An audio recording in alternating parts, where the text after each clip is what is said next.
Today we will discuss two basic mass transfer operations, mass transfer phenomena, which one is called diffunal and second one is called convective.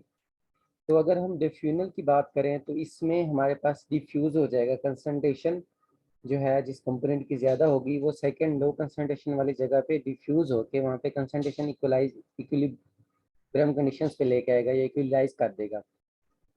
जबकि convective की अगर मैं बात करूं, convective में हमेशा fluid की मोशन इन्वॉल्व होगी, हमेशा उसमें फ्लूइड इन्वॉल्व होगा।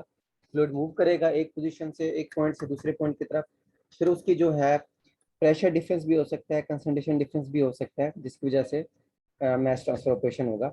ये एग्जांपल आपको नजर आ रही है, यहाँ पे कोई ग्रेन पड़े हुए हैं, जिस तरह आप दाने घरों में भी रख लेते हैं, जमीन के ऊपर स्प्रेड कर लेते हैं, या किसी फ्लोर मिल्स में भी जाएं, वहाँ पे होता क्या है कि बहर जो है दानों के, उनको जैसे हमने कंटेनर में रख दिया है, बहर है एटमॉस्फेरिक एयर।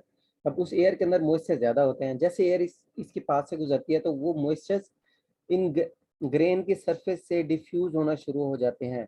तो यहाँ पे इनकी सरफेस के ऊपर इनकी कंसंट्रेशन हाई होती है, हाई मॉइस्चर होते हैं, जबकि नीचे बॉटम की तरफ इनकी कंसंट्रेशन कम होती है, तो इनकी मॉइस्चर कंसंट्रेशन कम हो जाती है। तो यहाँ पे कंसंट्रेशन डिफरेंस आ जाता है, एक मॉइस्चर की हाई कंसंट्रेशन होती है, एक मॉइस्चर की लोअर कंसंट्रेशन होता है, जिसकी वजह से यहाँ पे मास ट्रांसफर ऑपरेशन हो जाता है। जो मॉइस्चर है वो इन ग्रेन्स में माइग्रेट कर जाते हैं। अगर मैं आगे एग्जांपल की बात करूं, इस केस में क्या है, convective mass transfer. Convective mass transfer हमेशा फ्लूइड की मोशन की वजह से होगी। अब ये आप हमेशा पॉन्ड्स में देखते हैं, तालाब में भी देख लेते हैं, जो फ्लूइड फ्लो कर रहा होता है तो वहाँ पे पल्प की फ्लूइड फॉर्म में फ्लूइड फ्लो कर रहा होता है, तो उनका जो रेट है वो टर्बुलेंस रेट वो बहुत ज़्यादा होता है।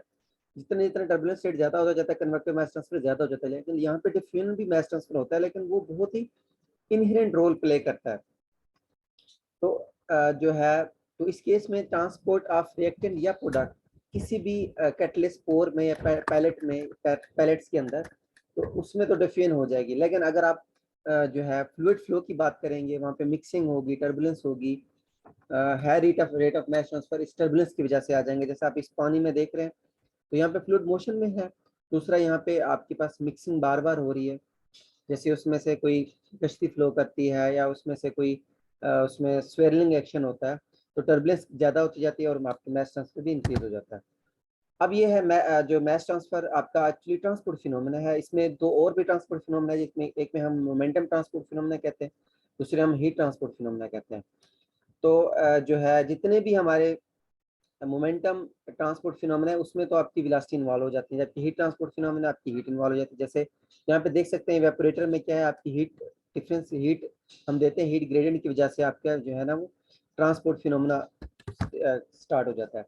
जबकि ये अब यहाँ इस डायग्राम में अगर आप देखें यहाँ पे, तो आपके पास मेम्ब्रेन सेपरेशन, गैस सेपरेशन है, मेम्ब्रेन लगी हुई है, उसमें फ्लूइड फीड गैस स्ट्रीम आएगी, उसमें से जो भी सल्यूट हमने रिटेंटेड निकालना है या परमिनेट निकालना है, तो उस मेम्ब्रेन में से जो उसमें से पास हो जाएगा तो वो आपका रेटेंटेट हो जाएगा, तो उसमें से पास नहीं होगा बॉटम पे चला जाएगा, उसको हम परमिएट कह दे देंगे।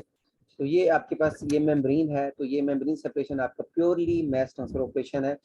इसमें आपके पास फेजेस जो है वो एक्सचेंज हो रहे होते हैं, इसमें डायरेक्ट कंटेक्ट हो जाता है आपका मेम्ब्रेन और गैस स्ट्रीम का आपस में डायरेक्ट कंटेक्ट होता है, जिसकी वजह से आपके पास सेपरेशन जो है वो होती है।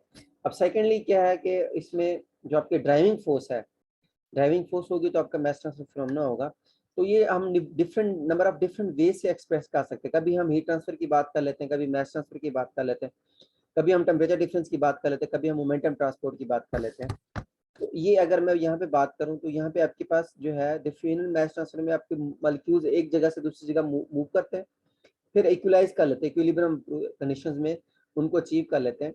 तो transport of molecules from higher concentration to lower concentration as stagnate medium, यानी फ्लूइड तो स्टैग्नेट है, उस बाउल में या उस पॉन्ड उस बर्तन में फ्लूइड तो आपका स्टैग्नेट पड़ा हुआ है, लेकिन ये मॉलिक्यूलर लेवल पे होता है, क्योंकि मॉलिक्यूल्स एक जगह से दूसरी जगह ट्रांसपोर्ट कर रहे होते हैं, उसको मॉलिक्यूलर डिफ्यूजन कहते हैं। लेकिन अगर आपके पास वो टर्बुलेंस हो जाएगी, मिक्सिंग आप करा लोगे, तो उसको हम एडी डिफ्यूजन कर देते हैं।